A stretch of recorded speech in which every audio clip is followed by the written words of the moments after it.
Donc on se rend sur le site de Pixlr et on ouvre une image. Là on va chercher sur l'ordinateur. Hein, donc ici le lycée, donc on va l'importer au format 1200 pixels, c'est largement suffisant pour le web. Et même on va pas oublier de la déverrouiller. Et puis on va la mettre une taille 800, comme ce qu'il était demandé dans l'exercice. Voilà, puis on applique. Donc là c'est vraiment quelque chose qui est très simple. Hein.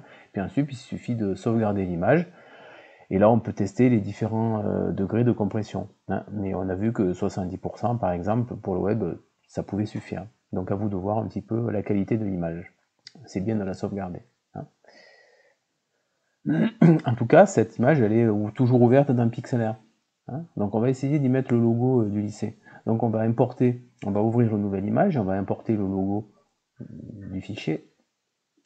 Et puis on va enlever tous ces éléments blancs qui ne servent à rien. Donc on n'oublie pas de déverrouiller et on va recadrer l'image hein, de façon à avoir un logo qui ne prenne que ce qui est nécessaire.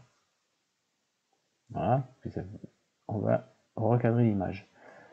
Je fais entrer en fait sur le clavier, ça recadre, et ensuite au niveau du calque, eh bien, on va à chaque fois on va aller faire fusion visible, comme ça on ne prend que ce qui est visible. Et on va enlever tous les à côté. On va essayer d'enlever le blanc qu'il y a derrière ce logo. Donc je prends le petit outil, je sélectionne et je fais suppression sur le clavier. À chaque fois qu'il y a du blanc, je sélectionne et je fais suppression avec le clavier. Voilà. Et là, pareil, je vais sur calque et je fais fusion visible. Comme ça, le calque est tout propre. Et ce calque-là, je peux aussi le redimensionner, hein, puisque là, il est très large. Donc, par exemple, une hauteur de 100, ça va suffire. Et puis, on va appliquer.